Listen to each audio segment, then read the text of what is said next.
చదువు మానను, యశోద కూడా మానదు. కొన్ని కంపెనీలు బాక్సింగ్ పెర్ఫార్మెన్స్ కండక్ట్ చేస్తున్నాయి. వాటిలో పార్టిసిపేట్ చేస్తే మంచి రెమ్యూనరేషన్ ఇస్తారు. ప్రసూన చిన్న కేక పెట్టింది. ఆర్తనాదం లాంటిది. దేవిశేఖర్ బింకము కోపము మంచులా కరిగిపోయాయి. వెధవేషాలు వేయకు. నీకు కావాల్సిన డబ్బు అమ్మని అడిగి తీసుకో. చదువు అశ్రద్ధ చేయకు. బాక్సింగ్లో తిరక్కు.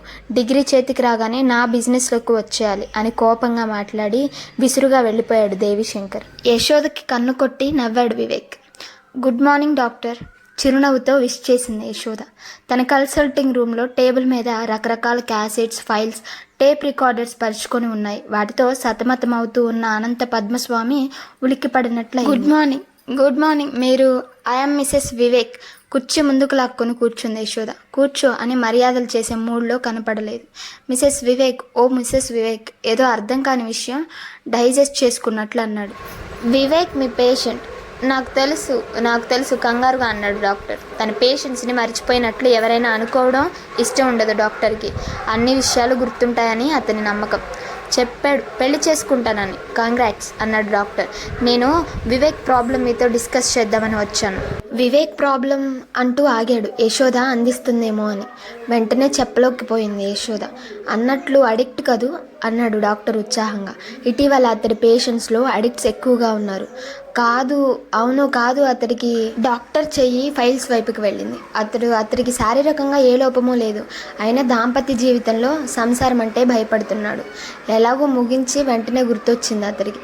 వెంటనే తన దగ్గర ఉన్న ఒక కేసులో అలాంటి ప్రత్యేకత ఉన్నది. ఈ కేసు ఒక్కటే. అవునవును అని ఆగిపోయాడు. ఆ తర్వాత మాట్లాడడానికి డాక్టర్ సైతం నర్వస్గా ఫీల్ అయ్యాడు. You both are happy now అన్నాడు doctor. We are happy but the problem is not solved అంది నవ్వుతూనే.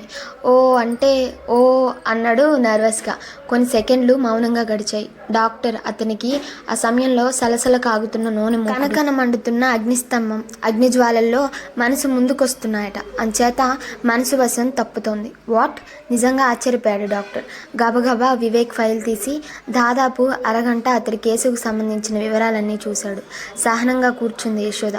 ఈ విషయం అతను నాకెప్పుడు చెప్పలేదు. లో మాట్లాడించినప్పుడు కూడా నాకు ఇవి బయటికి రాలేదు అన్నాడు డాక్టర్. ఆశ్చర్యంగా ఉంది. బహుశా మరే అమ్మాయితోనూ అతడు ఇంతవరకు వచ్చి ఉండకపోవచ్చు. ఇలాంటి దృశ్యాలు అతని మనసు ముందుకు రావడం కూడా ఇదే మొదటిసారి కావచ్చు. మాట్లాడలేదు యశోద. మరికొన్ని సెకండ్లు మౌనంగా గడిచాయి. వివేక్ చాలా మంచివాడు డాక్టర్ అన్నాడు. ఆ విషయంలో నాకు సందేహం లేదు. Very brave boy. అతనికి కొంచెం కోఆపరేషన్ కావాలి అంతే. ఆ ఆపరేషన్ చేయడానికి నేను సిద్ధంగా ఉన్నాను. Thank you. మీరు నాకు థ్యాంక్స్ చెప్పక్కర్లేదు డాక్టర్. ఇది నా సమస్య కూడా.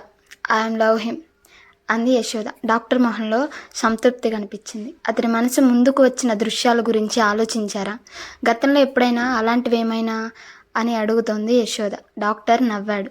అది కాదు. ఆ దృశ్యాలన్నీ హిందూ ఫిలాసఫీ ప్రకారం పాపులకి నరకంలో విధించే శిక్షలు. సలసల మరుగుతున్న నూనెలో పారేయటం, కనకన మండే స్తంభాన్ని కౌగిలించుకోమనడం వగైరా. అంటే ఇది పాపమనే భావన వల్ల?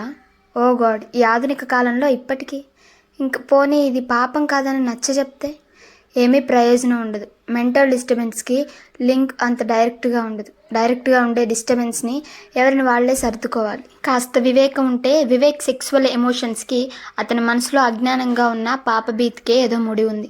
అది తెలుసుకోగలిగితే సమస్య విడిపోతుంది. సాధారణంగా ఇవి పూర్తిగా జ్ఞానం వచ్చిరాని బాల్యదశకి సంబంధించి ఉంటాయి.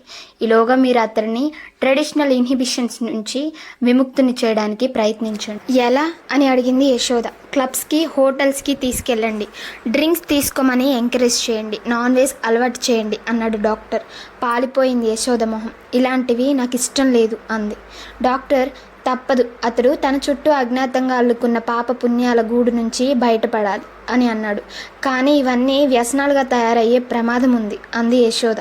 ఉంది, కానీ అసలు సమస్య పరిష్కారం అయితే ఇవన్నీ తేలిగ్గా వదిలించుకోవచ్చు అన్నాడు డాక్టర్. ప్రయత్నిస్తానని థ్యాంక్ యూ చెప్పి లేచింది యశోద. మన సంభాషణ అతడికి చెప్పకండి అన్నాడు డాక్టర్. చెప్పను అంది యశోద. ఎప్పుడూ ఆశాజనకంగా ఎంకరేజింగ్గా మాట్లాడండి అని చెప్పాడు డాక్టర్. నాకు తెలుసు. You are very sweet. Thank you. అవసరమైతే మళ్ళీ కలుస్తాను అని చేతులు జోడించింది. యశు చెప్పు, నేను నీకోసం ఏం చేయగలను అని అడిగాడు వివేక్. అడగనా అంది యశోద. ఇంకా సందేహిస్తున్నావు? ఏం చేయమన్నా చేస్తాను అన్నాడు వివేక్. తీరా చెప్పాక అసహ్యించుకుంటే జంకాడు వివేక్. అతడి ముఖం పాలిపోయింది. విడాకులు ఇవ్వమంటావా? ఇంకెవరినైనా పెళ్లి చేసుకోవడానికి నిశ్చయించుకున్నావా? తప్పకుండా ఇస్తానని ముందే చెప్పాను. ఎవరో అదృష్టవంతుడు అని అడిగాడు వివేక్. ఫక్కున నవ్వి అతడి ముక్కు పట్టుకొని ఊగించింది యశోద. ఒక్కసారి అద్దంలోకి చూసుకోండి, ఆ అదృష్టవంతుడెవరో తెలుస్తుంది. ఏమిటా ముఖం దివాలా తీసిన వాడిలాగా? నువ్వు నాకు విడాకులు ఇచ్చినా నేను నీకు విడాకులు ఇవ్వను. ఈ జన్మలో నిన్ను వదలను అంది యశోద. ఏ జన్మలోనో నేను చేసుకున్న పుణ్య ఫలానివి నువ్వు అన్నాడు వివేక్. బ్రేవ్. పుణ్యాలు పాపాలు వాటి ఫలితాలు ఇదంతా నువ్వు నమ్ముతావా అంది యశోద. నమ్మను. అలవాటుగా వచ్చిన ఎక్స్ప్రెషన్ అది. దేవుడంటే నమ్మకం లేకపోయినా ఓయ్ దేవుడా అన్నట్లు. మనం బ్లూ స్టార్ హోటల్కి వెళ్దాం, అదే నేను అడగాలనుకుంటున్నది అంది యశోద. తెల్లబోయాడు వివేక్. బ్లూ స్టార్ హోటల్కా? ఇప్పుడా అన్నాడు. అదిగో అలా అయిపోతావని అడగనన్నాను. హోటల్కి వెళ్ళి కాసేపు కూర్చుంటే తప్పేముంది? ఇప్పుడెంత అయింది? 9గా. ఆ హోటల్లో చూడవలసినవన్నీ ఇప్పుడే మొదలవుతాయి. యశోద మాటను కాదనగలిగే శక్తి లేదు వివేక్లో. నిజానికి ఆ హోటల్కి ఆ సమయంలో యశోదతో వెళ్ళడం ఇష్టం లేదు. ఆ హోటల్లో ఏం జరుగుతుందో అతడికి తెలుసు. కానీ యశోద మాట కాదనలేక సుఖపెట్టాలి, ఎలా అయినా సుఖపెట్టాలి. తన కోసం యశోద చేస్తున్నది ఎంతో. ఆమె కోసం తను కూడా ఏదైనా చేస్తాడు.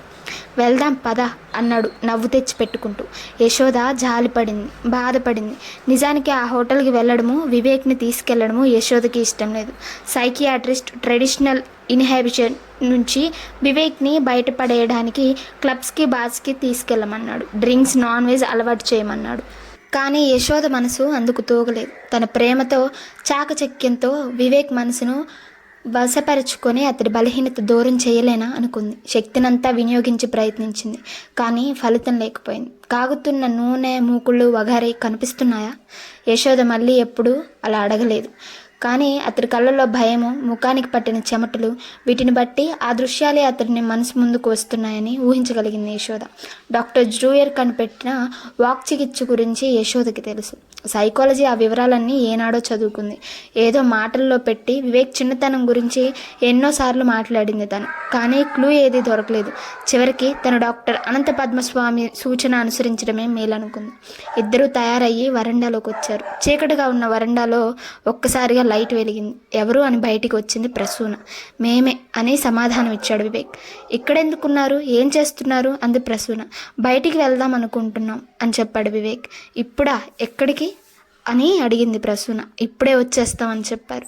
షెడ్లో నుంచి కారు బయటికి తీయడానికి వివేక్ వెళ్ళాడు. ప్రసూన, యశోద ఇద్దరే మిగిలారు. యశోద, నాకు కూడా చెప్పకూడదా అని అడిగింది ప్రసూన. నాకు తెలియదు గొనుగుతున్నట్లుగా అంది యశోద. కారు తీసుకొచ్చి హార్న్ వేశాడు వివేక్.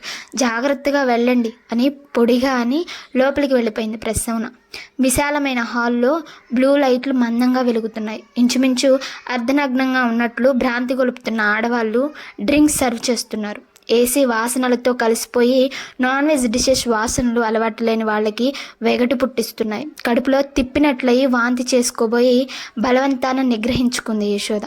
ఇది నరకం అని ఛేదరించుకున్నాడు వివేక్. సంతోషము, విచారము ఒకేసారి కలిగాయి యశోదలో. అతడిని తనే గోతిలోకి ఈడుస్తున్నానా అనే శంక తలెత్తింది.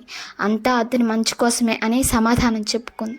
నాకు బాగుంది, ఉల్లాసంగా కనపడాలని ప్రయత్నిస్తూ అంది యశోద. చిత్రంగా చూశాడు వివేక్. తనే ఒక టేబుల్ దగ్గరికి దారి తీసి కూర్చుంది యశోద.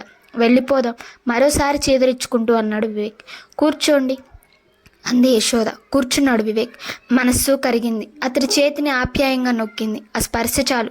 ఆమె కోసం ఏదైనా చేయడానికి సిద్ధపడింది అతని మనసు. Scotch whisky with soda order ఇచ్చింది యశోద. తెల్లబోయాడు వివేక్. ఎవరికి అని అడిగాడు. మీకే. చిచ్చి, నాకు అలవాటు లేదు, నేను తాగను అన్నాడు వివేక్. అయితే నేను తాగుతాను అంది యశోద. నువ్వా? నేనే. తాగుతావా నువ్వు? అలవాటు లేదు, కానీ మీరు తాగకపోతే నేను తాగుతాను అంది యశోద. అదేమిటి? అవును, మీరు తాగాలని కోరుకున్నాను, మీరు ఒప్పుకొనకపోతే నేను తాగుతాను అంది యశోద. వద్దు, నువ్వు తాగకు, నేనే తాగుతాను అని అయిష్టంగా అన్నాడు. అలా మూతి ముడుచుకొని తాగక్కర్లేదు నవ్వాడు. చాలా జాలిగా ఉంది ఆ నవ్వు. అతడి తల ఆప్యాయంగా నిమిరి చేయి పట్టుకొని ఆ నరకానికి దూరంగా తీసుకుపోవాలనిపించింది. వయ్యారాలు చిందిస్తూ అతి విలాసంగా నడిచి వచ్చి వివేక్ వైపు అల్లరి చూపులు విసిరి స్కాచ్ విస్కీ బాటిల్ మూత ఓపెన్ చేసి సోడాలో కలిపి గ్లాస్ వివేక్ ముందర పెట్టింది వెయిట్రీ. చిచ్చి, ఆ అమ్మాయి మీద నుంచి చూపులు తిప్పుకొని చేదరించుకున్నాడు Vivek. Ginger chicken half plate order చేసింది యశోద. వెయిటర్ని విచిత్రంగా చూసింది యశోద వైపు. సాధారణంగా ఆ హోటల్లో మగవాళ్ళు ఆర్డర్ ఇస్తారు, ఆడవాళ్ళు చికాకు అణుచుకుంటూ సహిస్తారు. అలాంటిది యశోద భార్య ఉండదని ఊహించింది. అలాంటి సందర్భాల్లోనే ఆడవాళ్ళు అలా ఉంటారు. యశోద వైపు చూసి కన్ను కొట్టి నవ్వింది. నవ్వి ఊరుకోలేదు. మేడం, మీకేమైనా అవసరం ఉంటే నాకు ఫోన్ చేయండి. నా పేరు వరణీయ. ఈ హోటల్లోకి ఫోన్ చేస్తే నన్ను పిలుస్తారు అంది టేబుల్ మీద ముందుకు వంగి. షటప్, గెట్ అవుట్ అరిచాడు వివేక్. వెయిటర్ని బెదిరి వెళ్ళిపోయింది. చండాలపు ముండ, పళ్ళు నూరుతూ అన్నాడు వివేక్. ఎందుకంత కోపం? దాని మాటలకి నీకు అర్థం కాలేదా అన్నాడు వివేక్. ఏముంది అర్థం కావడానికి? అంటే ఈ విషయాలు నీకు తెలియవా అన్నాడు వివేక్. ఏ విషయాలు? ఇలాంటి హోటల్లో జరిగే భాగవతాలు, డ్రింక్స్, నాన్ వెజ్ డిషెస్, డాన్సులు, ఇంకా అమ్మాయిలు రహస్యంగా ఏర్పాట్లు అని చెప్పింది యశోద. చిచ్చి, నువ్వు ఇదివరకు ఎన్నిసార్లు వచ్చావు అని అడిగాడు. ఇదే మొదటిసారి. మరి ఇక్కడ వాతావరణం ఇలా ఉంటుందని ఎలా తెలుసు అని అడిగాడు వివేక్. విన్నాను, ఇలాంటివి ఎలా అయినా తెలుస్తాయి. ఎందుకు పుట్టింది నీకు ఈ బుద్ధి ఇక్కడికి రావాలని అని అడిగాడు. చివ్వున యశోద కళ్ళలో నీళ్లు తిరిగాయి. లేచి నిలబడింది. వెళ్ళిపోదాం పదండి అంది. కూర్చో. ముందున్న గ్లాస్ ఎత్తి గడగడా తాగేశాడు. యశోద కళ్ళలో నీళ్లు తిరగడానికి కారణం వివేక్ ఊహించినది కాదు. అంచేత ఆ నీళ్లు మరింత ఎక్కువై యశోద లాంటి ధీరురాలు కూడా నుదుటికి చెయ్యి ఆనించుకొని తలదించుకుంది. యశు, ప్లీజ్ అలా అయిపోకు, నిన్ను దిగులుగా నేను చూడలేను అన్నాడు వివేక్. వరణీయ నింపిన గ్లాస్ ఖాళీ చేసి ఇంకొక బాటిల్ అని ఆర్డర్ చేసి యశోద చేతిని నుదుటి మీద నుంచి తొలగించి తన చేతిలోకి తీసుకున్నాడు. మాట కొంచెం ముద్దుగా వస్తుంది. యశు, ఇదివరకు అనుకునేవాడిని మనుషులు ఇలాంటి పిచ్చి పిచ్చి డ్రింక్స్ తీసుకొని ఎందుకు తీసుకుంటారా అని. ఇప్పుడు అర్థమవుతుంది. ఇవి తాగితే మనుషులు తమ నుంచి తాము తేలిగ్గా తప్పించుకొని పారిపోవచ్చు. అయితే నాకు అర్థం కానిది ఒకటే, మనుషులందరూ పోనీ 300 మంది తమ నుంచి తాము తప్పించుకొని పోవాలనే ప్రయత్నిస్తున్నారా అని అడిగాడు. యశోద సమాధానం చెప్పలేదు. ఆమె మనసు అల్లకల్లోలంగా ఉంది. జింజర్ చికెన్ వచ్చింది. తిననా అని అడిగాడు. మీ ఇష్టం అంది యశోద. నోను, ఇవాళ నా ఇష్టం కాదు, నీ ఇష్టం. నీ ఇష్టమే నా ఇష్టం. చెప్పు, తిననా అని అడిగాడు. తినండి అంది.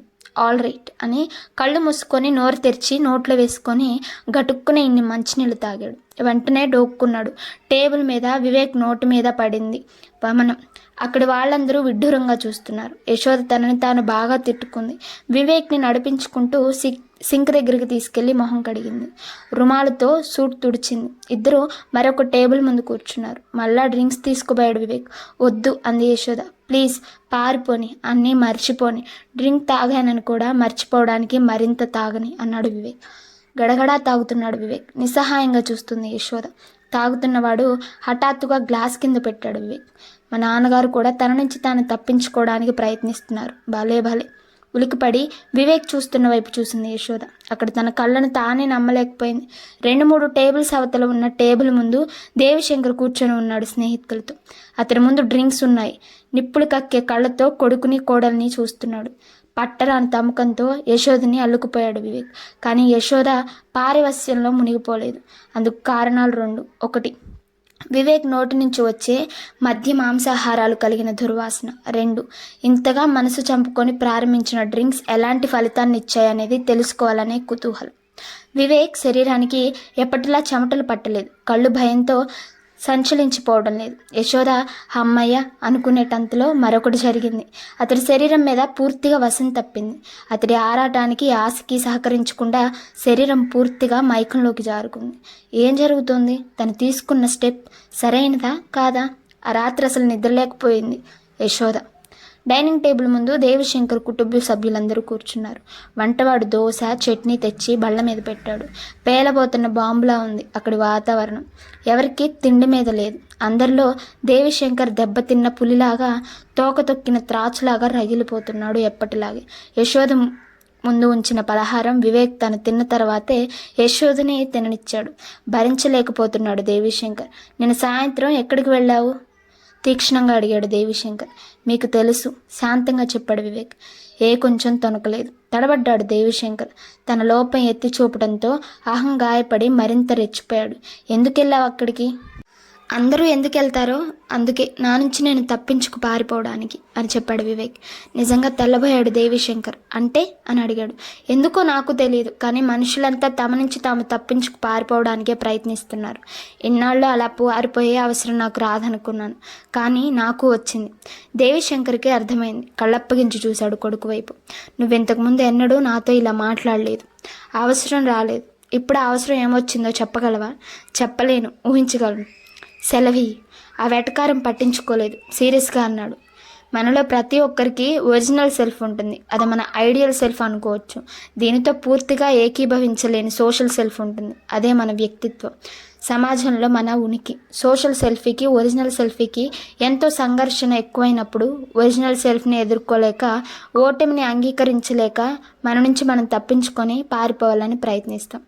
నిన్న నేను అలా పారిపోవాలనుకున్నాను. తెల్లబోయి చూసింది యశోద. ఈ విషయాలన్నీ యశోదకి తెలిసినవి. అయినా వివేక్ ఇంత అనలిటికల్గా ఆలోచిస్తాడని అనుకోలేదు. వివేక్ ప్రవర్తన ప్రసూనకు కూడా నచ్చలేదు, కానీ అతడు ఆ క్షణంలో మాట్లాడిన మాటలు మాత్రం నచ్చాయి. పెదవుల మీద విరిసిన హాసరేఖ బయటికి కనపడకుండా ముఖం కిందకి దించుకుంది.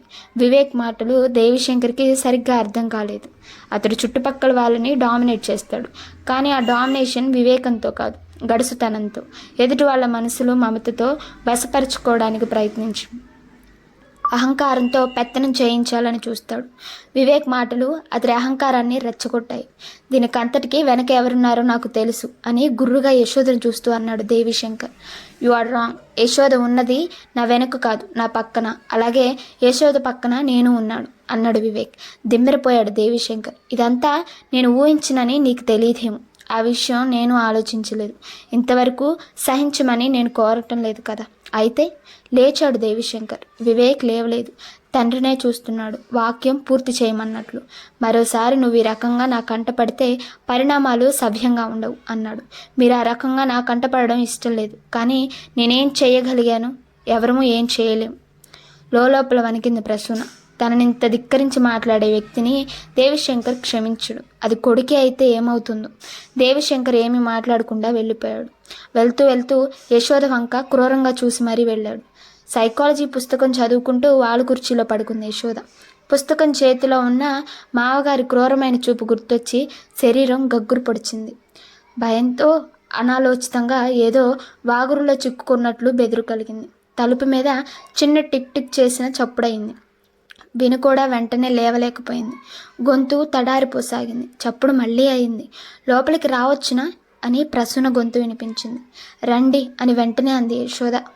ప్రసూన వచ్చింది. యశోద వివేక్ల బెడ్రూమ్లోకి అప్పటి వరకు రాలేదు. కూర్చోండి అంది యశోద. ప్రసూన కూర్చునే వరకు నిలబడే ఉంది. తర్వాత కూర్చుంది. అదేం పుస్తకం అని అడిగింది. ఏదో సైకాలజీకి సంబంధించింది. ఎన్ని సైకాలజీలు చదివినా మనుషుల మనసులు అర్థం కావు. ఈ మనిషి మనసు ఈ రకంగా ఉంటుందని అంచనా వేయలేం. యశోద మాట్లాడలేదు. నిన్న మీ ఇద్దరు వెళ్ళింది బ్లూ స్టార్ హోటల్కి అని అడిగింది ప్రసూన. సమాధానం చెప్పలేదు యశోద. నేను అది అడగడానికే వచ్చాను. నీకు ఇష్టం లేకపోతే నేను వెళ్ళిపోతాను అంది. అక్కడికే వెళ్ళాం అని నెమ్మదిగా చెప్పింది యశోద. అలాంటి చోట్లకి వాడు వెళ్లకుండా వాడి పసితనం నుంచి ఎంతో ప్రయత్నించి ఆ ప్రకారంగా పెంచాం. అంతా క్షణంలో బూడిదైపోయింది. దీని వెనక ఏదైనా కారణం ఉందా? ఏదో బలమైన కారణం ఉందనే అనిపిస్తోంది అంది ప్రసూన. దిగ్గును తలెత్తి చూసింది యశోద. అంటే చిన్నప్పటి నుంచి పాపం పుణ్యం ఇలాంటివి మీ అబ్బాయికి నూరిపోసారా? ఇలాంటి పనులు పాపమని, ఇవి చేస్తే నరకంలో శిక్షలు అనుభవిస్తారా? వీడియో నచ్చినట్లయితే లైక్ చేసి సబ్స్క్రైబ్ చేసుకోండి.